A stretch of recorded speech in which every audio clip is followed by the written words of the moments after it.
Akan banyak rakyat yang menyesal nantinya satu hari nanti. Makanya jangan sombong jadi orang kurus.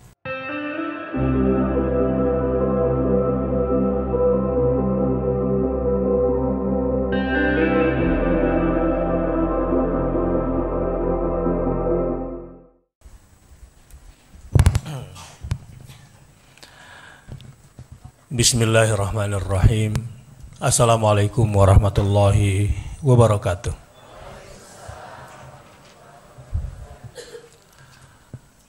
Bapak-bapak yang di luar, masih banyak tempat kosong di dalam.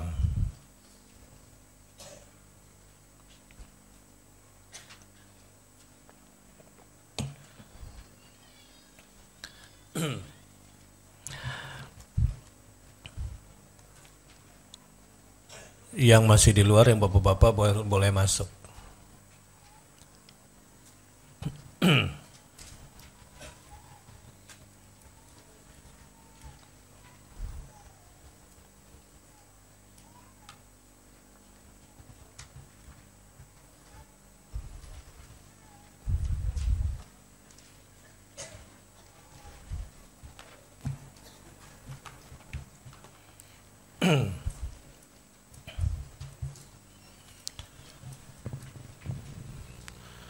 Bismillahirrahmanirrahim. Alhamdulillahilladzi la ilaha illa huwal halimul karim. Alhamdulillahilladzi la ilaha illa huwal aliyyul azim. Subhanallahi rabbis samawati sab'a wa rabbil arshil azim. Walhamdulillahi rabbil alamin. Asyhadu an la ilaha illallah wa asyhadu anna Muhammadar Rasulullah. Allahumma fassalli wa sallim wa barik ala nabiyyina wa habibina wa syafi'ina wa qaidina wa maulana Muhammadin sallallahu alaihi wasallam wa ala alihi wa sahbihi wa sallim. Subhanaka la ilma lana illa ma 'allamtana innaka antal alimul hakim. Subhanaka la ilma lana illa ma 'allamtana innaka antal alimul hakim. Subhanaka la ilma lana illa ma 'allamtana innaka antal alimul hakim. Allahumma anfa'na bima 'allamtana wa 'allimna ma yanfa'una. Mendalami asma Allah Al-Kabir. Ada dua tujuan besarnya yang harus menjadi target atau objektif dari tadabbur kita di Majelis Asmaul Husna. Yang pertama adalah tunduknya hati, rendahnya hati, sehingga kemudian mengagungkan Allah, membesarkan Allah di dalam kalbu kita. Adalah gagal mempelajari Allah Al-Kabir kalau setelah ini asma Allah tidak agung di dalam hati kita. Hendaknya dada kita ini dipenuhi oleh suasana mengagungkan Allah Subhanahu wa ta'ala. Dan memang begitulah seharusnya kalbu seorang mukmin, yang hatinya selalu dipenuhi oleh suasana mengagungkan Tuhannya dengan menyebut asma-Nya. Suasana batinnya senantiasa mengagungkan Allah karena pandangan matanya menjadi saksi terhadap keagungan Allah Subhanahu wa ta'ala. Karena pendengarannya lewat telinganya mendengarkan langsung tentang keagungan-keagungan Tuhannya, kehebatan-kehebatan Tuhannya, kedahsyatan lewat suara-suara yang didengarnya, kedahsyatan lewat informasi-informasi yang diterimanya. suasana kalbu seorang mukmin semakin disesaki oleh pengagungan terhadap Tuhannya ketika disempurnakan dengan memperbanyak berzikir menyebut namanya. Ketika kita semakin banyak menyebut namanya, katakanlah beristighfar 1000 kali, 5000 kali, atau mungkin 10.000 kali. Jika itu bisa kita lakukan dalam sehari saja, maka ada suasana yang luar biasa di dalam hati seorang hamba.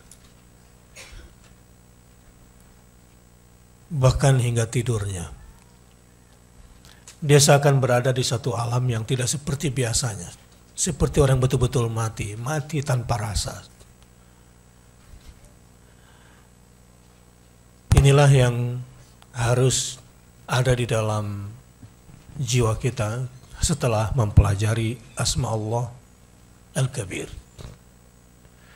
Allah menjadi agung di dalam hati kita. Yang kedua, tujuan daripada materi ini setelah ini mengagungkan Allah Subhanahu wa taala di setiap aktivitas, di setiap peristiwa, terutama aktivitas-aktivitas yang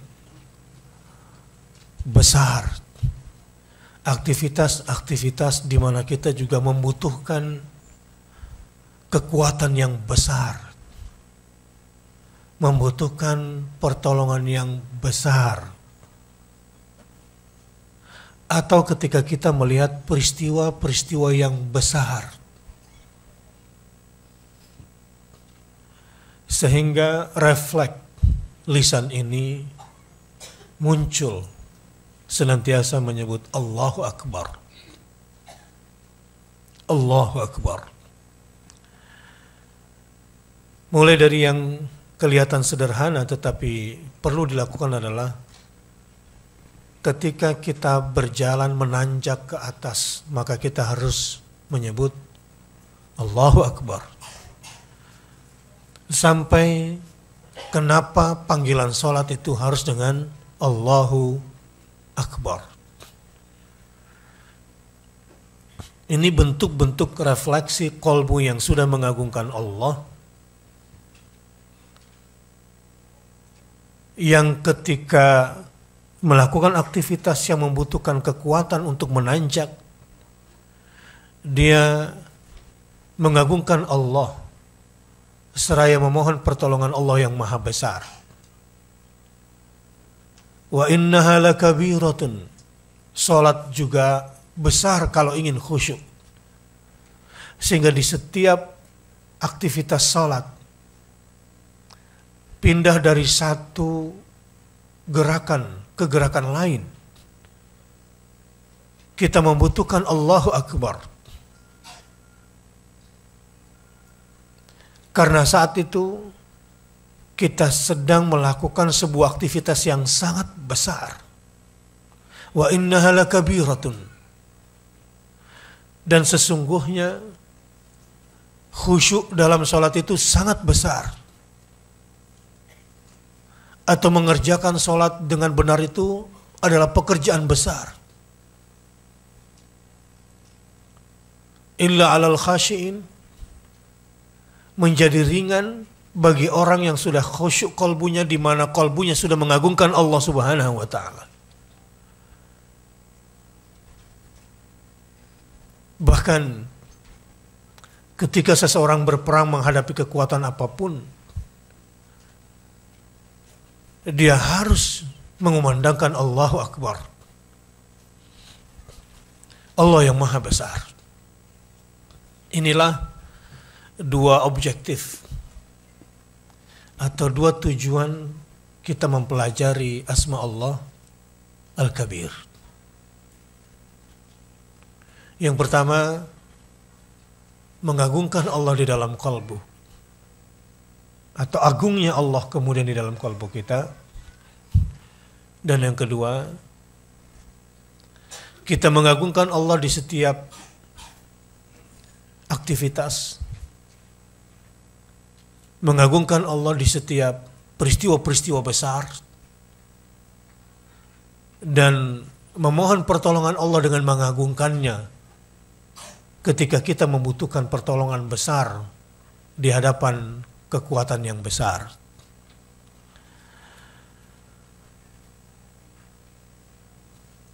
Subhanaka la ilma lana illa ma 'allamtana innaka antal alimul hakim. Subhanaka la ilma lana illa ma 'allamtana innaka antal alimul hakim. Subhanaka la ilma lana illa ma 'allamtana innaka antal alimul hakim. Jamaah rahimakumullah.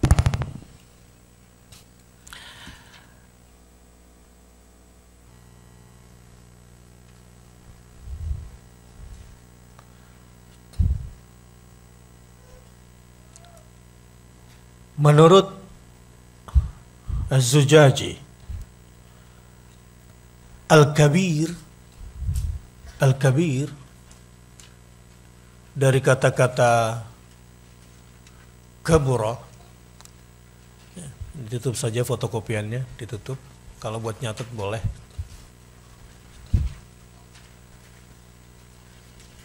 Al-Kabir artinya Al-Azimul Jalil. Allah yang maha besar, memang besar zatnya, besar namanya, besar sifatnya. Yang dimaksud besar zatnya di sini adalah Al-Azim, Al-Jalil, yang memiliki kebesaran, yang memiliki keagungan.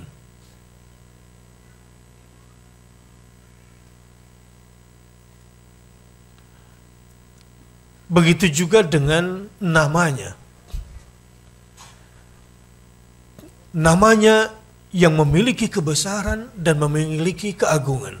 Al-Kabir. Begitu juga sifatnya, yang memiliki kebesaran dan memiliki keagungan. Itu Allah Al-Kabir, Al-Azimul Jalil. Jadi kabir tidak semata-mata terkait dengan fisik. Di dalam bahasa Arab, sebagaimana disebutkan di dalam Al-Quran, kisah Zakaria,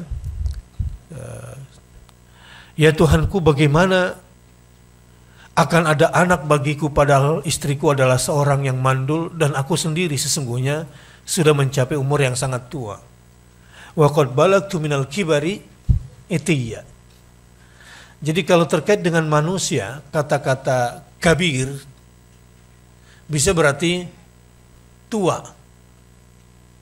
Tapi bisa juga kabir bagi seseorang itu kedudukannya memang, posisinya memang besar, agung di masyarakatnya. Dia adalah orang besar di kampungnya. Dia adalah orang besar di sukunya. Dia adalah orang besar di negerinya. Dia adalah orang besar bagi bangsanya. Ini juga bisa bermakna seperti itu ketika kita mengatakan kabir. Dalam kisah Ibrahim saya katakan, A'udzubillahi minasyaitonirrajim. Alhamdulillahilladzi wahaba li 'alal kibari. Alhamdulillahilladzi wahaba li 'alal kibari Ismail wa Ishaq. Segala puji bagi Allah yang telah menganugerahkan kepadaku di hari tua. Alhamdulillahilladzi wahaba li 'alal kibari. Segala puja dan puji bagi Allah yang telah menganugerahkan kepadaku di hari tua. Apa itu? Ismail wa Ishaq. Buat orang-orang tua di sini, Segala puja dan puji bagi Allah yang telah menganugerahkan kepadaku di hari tuaku, mengenalmu, mengenal asma'mu, mendapatkan hidayahmu. Alhamdulillah. Kalau sudah tua juga kemudian tidak mendapatkan ilmu itu, ilmu ma'rifatullah. Kalau sudah tua juga ternyata belum mendapatkan hidayah untuk bisa merasakan kedekatan dan mencintai Allah dan Rasulnya. Betapa sengsaranya orang tua ini.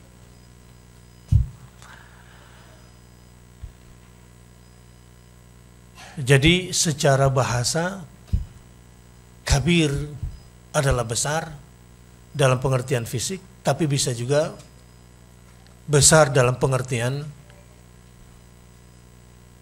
non fisik. Jadi dia orang besar tadi bukan dari sisi timbangannya.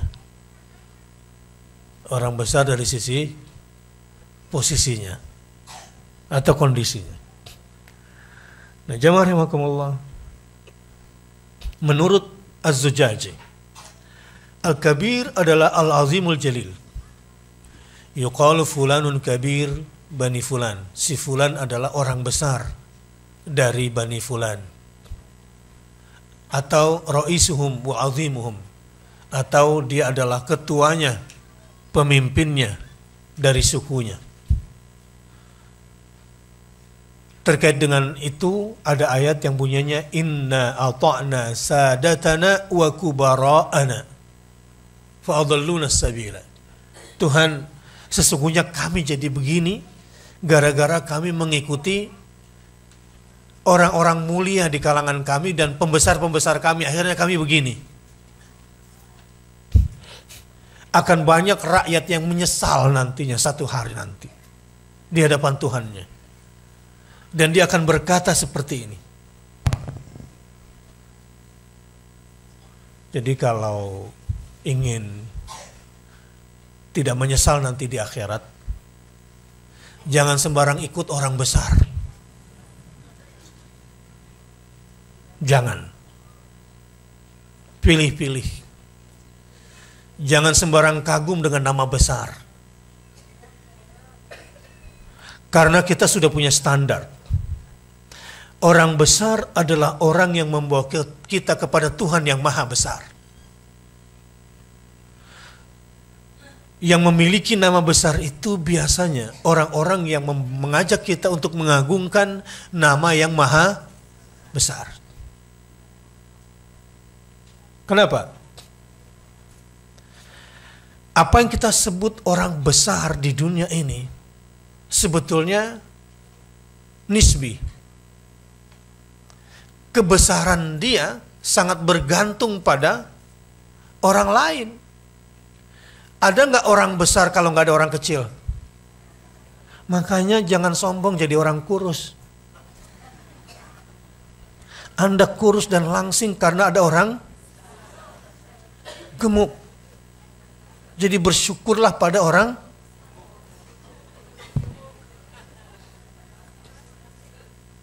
gemuk gitu. Ini nggak nyambung ya.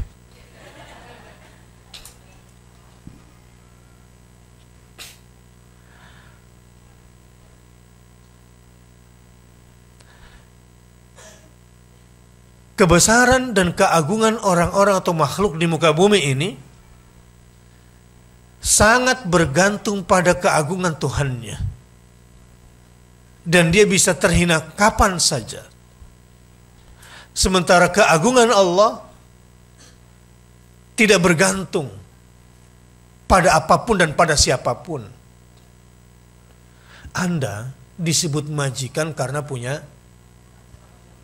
pegawai. Yang membuat Anda bisa menjadi majikan itu atas pertolongan siapa? Ya, ini bisa ngaji gara-gara ada yang membantu di rumahnya. Ya.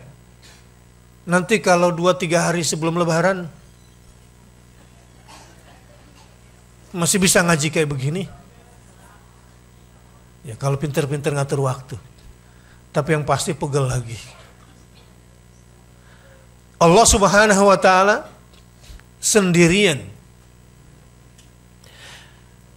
kebesaran dan keagungannya tidak dipengaruhi oleh apapun dan tidak membutuhkan apa dan siapapun. Allahu Akbar. Dialah sumber semua kebesaran, dialah sumber semua keagungan.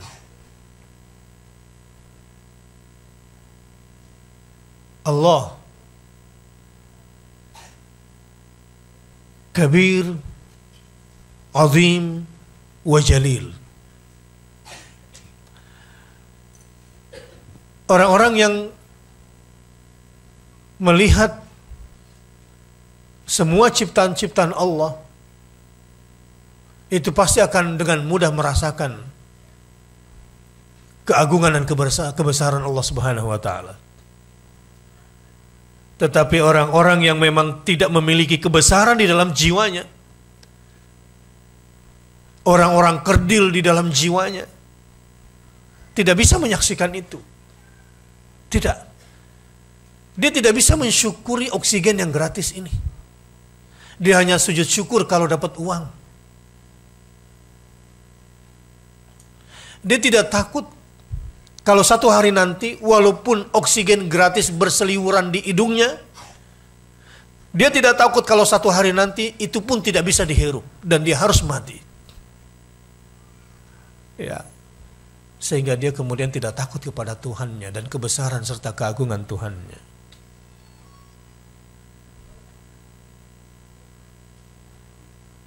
Orang-orang yang bukan orang besar itu tentu perhatiannya kepada hal-hal yang sangat kerdil dan sepele. Tapi orang-orang yang berjiwa besar itu adalah yang senantiasa memperhatikan perkara-perkara besar, terutama ketika perkara itu datang dari yang maha besar.